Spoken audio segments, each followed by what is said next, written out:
That's so beautiful. But I think I'm gonna keep it somewhere back here. Yeah, let it keep going. Is it okay?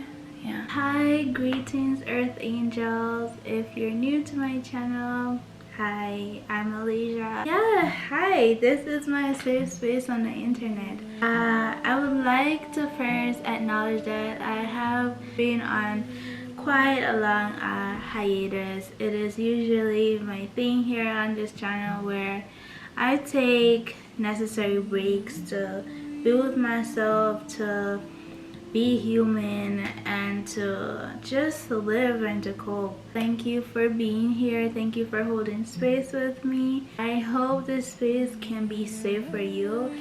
Yes, today, as you can see from the title, I will be doing a personal Q&A. I usually get a bit vulnerable on my second channel, which is Asia's Visual Diary. I'll have that in the description, but I'm normally very open and unfiltered there, where I share a lot of my raw emotions towards a certain topic or whatever it is that I have been processing. I'm trying to be that version of myself here on my main channel, where I rid the idea of needing to filter myself and to, you know, mask to a certain degree. I want to be as whole and as free and as raw here too. I asked you guys time ago to ask me some questions that you want me to answer, and I did include that I wanted to be as personal as you would like to get, and you guys asked, and I truly am so grateful to you guys, like, to know that I asked a very simple question and like y'all just took time out to type and to ask me something, or to know that you're curious about me and my existence. Is just, it's really a moment to like reflect on, and a moment to really take in that, you know, I'm not just taking up space, I'm actually holding space, and it feels good. It feels really good, and I'm humbled by it. I really am. But yeah, I just want to say thank you. And yeah, so without further ado, I will get into it. I've somehow categorized the questions, so I have one section being spiritual, another one being goals and intentions, and a next one being personal. The first one is, you've mentioned that you grew up in a multi-religious household. How do you think that has shaped you to be who you are spiritually today? My parents grew up in a Christian household. When my parents had me, taught me the teachings of Master Ford Muhammad. So I was under the teachings of like Islamic beliefs, Islamic teachings. I kind of have this very wide knowledge of religion or religions. I feel like I've come to terms that I am just grateful for the experience, and to know that, okay, this is not for me, but I understand it, and I do welcome the energy and the belief that there is a higher power, that there is a source, that there is something much greater than me. Like, but on the other hand, I do feel like it really sheltered me from really witnessing my own power and witnessing my own God, knowing that everything that I was seeking was already within me. Like, I was able to give myself that will and that strength and that love that I was seeking externally, you know. I think it shaped me spiritually for my betterment. Like, I definitely felt like it allowed me to witness myself in different variations. It allowed me to witness others. How do you remain zen during chaos? I'm not zen throughout chaos. I am a human being. I am spirit, you know. I go with the flow. So if I'm experiencing some depressive episode, I am therefore depressed. Like, I do try to allow myself not to dwell in that feeling and those emotions for too long. However, I allow myself to go through the process. I've learned that forcing yourself to feel a different emotion is not necessarily positive. And as much as how, like, when we're sad, we tell others to cheer up and to, you know, do some energy givers, go out for a walk or speak to a friend, sometimes that sadness or that depressive state, it's room for you to acknowledge yourself, to literally be in solitude and see what comes up for you, you know. Like, I truly don't force myself to be zen all the time. In the currents of chaos, I allow myself to be a bit chaotic, you know, to cry, to release, to be sad, be ungrateful to a degree. And I trust the process enough to know that I won't be like this forever. So I do think a takeaway is to always have in mind that this feeling is not forever. So yeah, that's how I do it, but I'm not zen all the time. Were you always spiritual? It depends on what spiritual means to you. I've always known that there was source, that there was energy, that there was the universe, that there is something much bigger than myself or outside of self. I would say yes, to a degree. I was always spiritual. I always believe that. Yeah. What lies do you tell yourself often?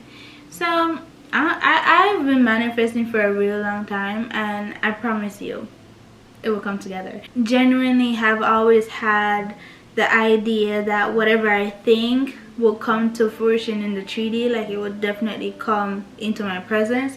I just don't know what time, when. I don't know any of that, and I never try to put too much pressure or too much energy into when and where and how long or all that, you know, stuff that I know is not within my immediate control. But I do stay in the state of delusion to a certain extent. I do allow myself to say certain things that aren't true within this present moment, but I say it with intent to be true. You get me? I've struggled personally with self-confidence throughout the years, and I'm still working on it, and I'm much better. But you know, it's a never-ending journey. So I've always said that, oh, I'm confident, I'm creative, I'm beautiful, I'm smart, I'm intelligent, just affirmations like that. And even though I don't believe it in that moment, these are lies. But I tell myself nevertheless until they become a bit more believable, and I just actively work on making them true, you know, to myself. Do you believe in heaven and hell? I do, but I do believe that heaven and hell is a state of mind. I do believe that we have entirely full control of what these places, quote unquote, are. I do think it's a mindset. How do you recharge? So recently I've been able to reinvent the idea of what recharge looks like for me at this stage in my life. Recharge for me was to basically change myself. So it was to create a different version of myself. So, but I feel like now that I've did a lot of shadow work and internal work, I realized that to recharge, I really just need to restructure my idea of self, bring in more opportunities or create opportunities where I could feed the positives in my life. What do you want to accomplish in the next 5 years? As much as how I've always been a planner, I've never really planned that far ahead in my life. I am hoping that I have another child. I hope that I've successfully and have been running my crystal jewelry business. I would love to know that I was able to bring the idea of surviving self-society to fruition, to full fruition. I hope I'm happy, as cheesy and as cliche as it is. I hope that in the next 5 years I've completely and solely been focusing on myself and my confidence, and everything that falls under that umbrella. I hope that I've received so much of what I know I could give myself at a certain time, but I have given it to myself during that whole 5-year span. I really hope I am with the same partner that I am currently with right now, and I hope that we are expanding our family, and I hope that he's doing everything that I know that he wanted to. But yeah, so basically that's it. I never planned for 5 years, because I feel like my boyfriend has like brought this idea to me, and I've like looked into it, where the future is not even real. Like, the future is just the next moment to come, and we have full control over it, but at the same time it's like it's already there. Like, we're already just gonna step into it. Like, it's already prepared to a certain degree, and all that matters is now, you know, and we just work up to those moments. So I'm like, yeah, like, I've been worried about the future all this time, and I've been wasting my nows. Like, yeah, I'm more of a now girly. What is the worst fear that comes up for you when you think about achieving your goals? I think it's natural for me, being in this human suit, to fear failure. There's no failure in trying. There's no true failure in trying once you really sit with it and acknowledge it, because failure is basically never trying, you know. Like, now that you've tried, or if you've given yourself the opportunity to try, you know now that this is not what you want, or this is not how it works, and you will find a different way if you really want that goal, that end goal. And you would never know anything just stepping into something, or having the idea that, okay, I'm going to fail, or you have that fear to fail. Like, you win trying versus not trying. So, you know, it's always a win-win situation just to go at it. But I think just being a human, I've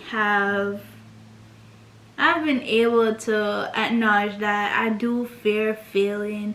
I do fear not giving something my full potential and allowing myself to win.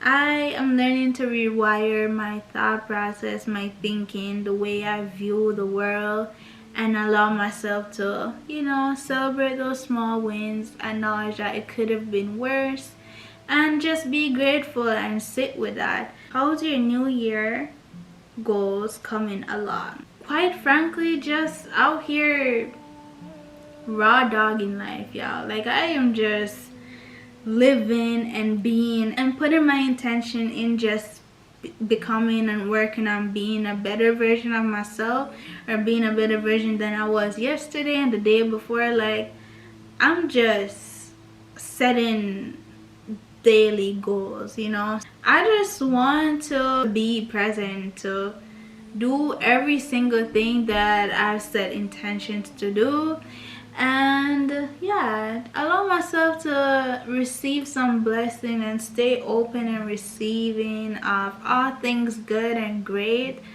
Yeah, that's really all that is in retrospect. Yeah, my goals are coming along really well. Like, I've read a few books, I've got back into coloring, I've got back into meditation, I've got back into journaling, I've got back into that, I've got back into yoga, oh my gosh, I've even got rid of my anxiety for the gym. Like, I am working out at the gym. But yeah, see, these are stuff I didn't even share with you guys, that I had like gym anxiety, and I never ever been like to a gym. I've always did like home workouts. But yeah, that was something that I got over like that. And I don't know, like I said, it's a mindset thing. It's a mind over matter. What are your social media goals for 2024? I'm working on creating is a safe space, a safe community for everyone, anyone, and I want that space to be filled with love, with joy, with, you know, positivity, kindness. Kindness is a number one. It's a deal or no deal. I want to be able to have like a set schedule for posting. So I want to be able to use my time on social media healthily, but we're getting there. We are a work in progress. We are a work in progress while we are masterpieces. So, are you still working on surviving self-society? So like I've mentioned in the some questions above, that I created a mental health foundation back sometime in the summer last year, and I wanted that to be a safe space for anyone who is passionate or who is interested in, you know, the entire concept, the entire subject of mental health and all its umbrellas, and to just truly give what they can in a positive way. I wanted to share ways in which we could help each other have mental health resources be reachable and affordable for people, and I wanted it to be completely self-funded until I have sponsors, I guess, until I have help.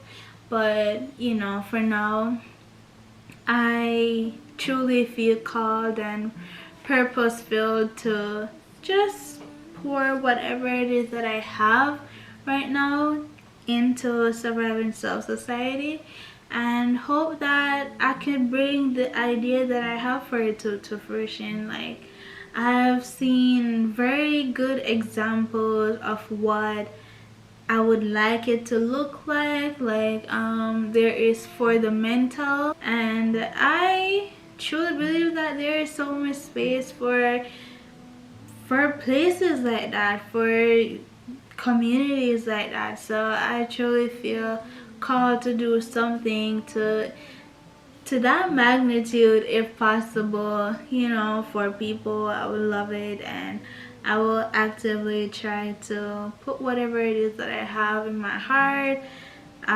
in surviving self-society.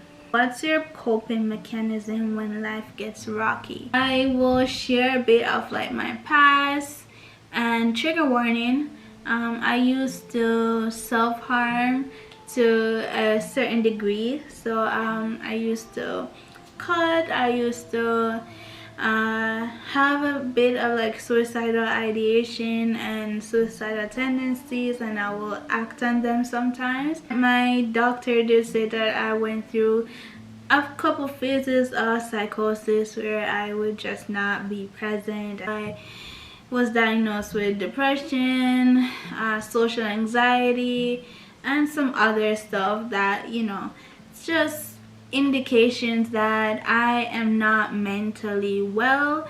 But I didn't know what was going on with me. It's a common reality for someone going through a lot of traumatic experiences, and you know, you're not being taught that this is something that's not supposed to happen, so you don't necessarily know what's the right way to react to it or how to process it, and then after how to cope with it. So I've had to basically teach myself all of that, and I'm in a space now where I know that my parents were parents for the first time too, you know, that they didn't have access to a lot of the things that I have access to within this time. My coping mechanisms weren't necessarily good, and to be truthful and to be completely vulnerable in this space, I am still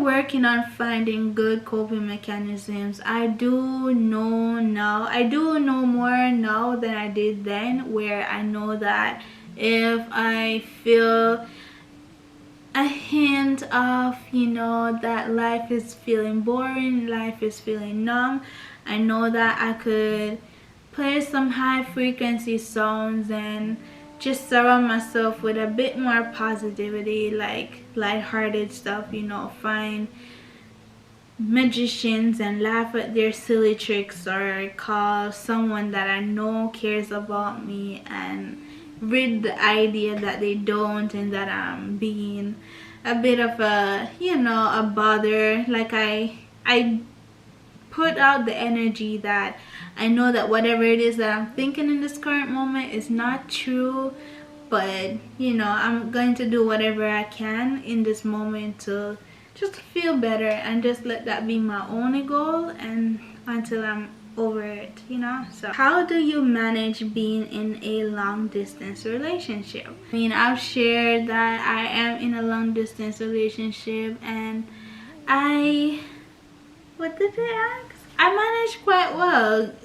To be fair, like, it does get complicated. I believe that me and my boyfriend's love language is definitely physical touch, but I feel like we're so good at communicating and so good with our words that they are able to hold the same effects of that said love language, you know. Like, we're such spiritual beings, and we all are, but we are so spiritually connected where I feel like the distance doesn't phase us to a certain degree. Like, he's always working on himself, I'm always working on myself. We have goals, and we meet at the end of the day, and we meet throughout the day to talk about it, and just talking about it is enough. And just holding space for affection and intimacy, whatever variation, however it looks, it's just what's important to both of us. And I feel like once that's in place, once that's there, everything else is just, I do miss him all the time, but it is getting closer to the time where I know that I'll see him soon, and he'll be in a space where, you know, it will be perfect. Like, I truly believe in divine timing. So that's really what it's been, and yeah, that's that. But yeah, so I've managed quite well. In what ways do you self-sabotage? So like I mentioned earlier, I do sometimes hold myself back from celebrating my small wins and accepting the process, and you know, just being present on my journey. Like, I kind of hyper focus on the steps and the next step and what I could have done better. Like, I focus on all the discrepancies, but I self-sabotage. That is a way of self-sabotaging, because I really take away from the moment, you know. I take away from the glorious moment of getting to that point, because once that point was the goal, right?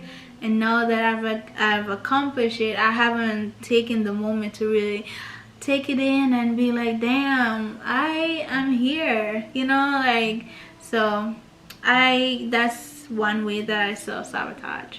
Have you experienced emotional or physical abuse from your parents? I've never shared any inkling of this being prevalent in my childhood or whatever time, but this is such a specific question. Yes, I have. Listen, at one point for me, creating a YouTube channel was basically to create a space and an outlet for my traumatic experiences, and I really wanted to let it out. Like, my throat chakra was really activated at a certain point throughout my journey, and I was like, damn, I just want to talk, but I didn't know how to. So I would watch YouTubers who talked about their experiences, and I was like, you know what, one day I'm gonna create a video.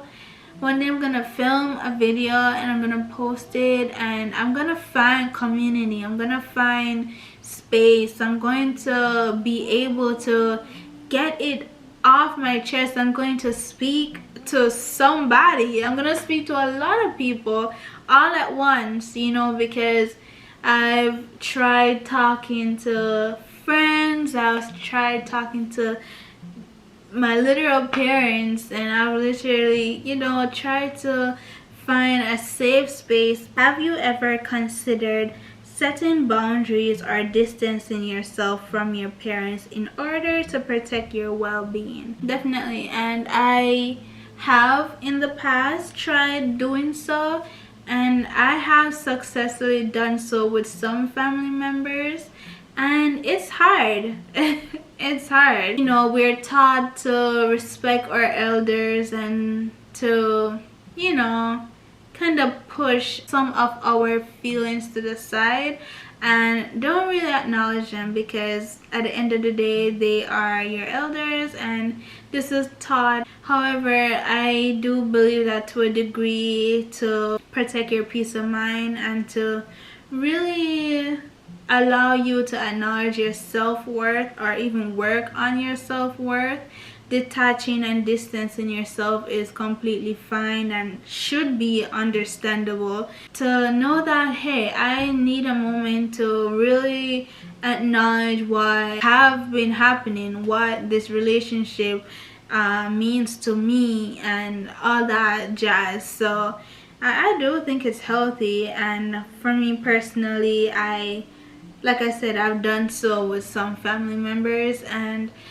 there are family members that I still want to do this with. What was the most formative experience you have been through? Me experiencing this solar return back in January the 12th and realizing that I've truly healed my relationship with age and getting older. Like, I love old people. I'm always in awe of the amount of wisdom and knowledge that they've accumulated throughout the years, and that most of them are so willing to share their, you know, gems, like to witness evolution of life here. I don't think anyone really sits with that and realizes that we can see a baby 2 weeks, 3 weeks, 4 weeks, and we see all the changes, and we're able to see everyone at every single stage in life. There's so much to take in, but we never really acknowledge it because we are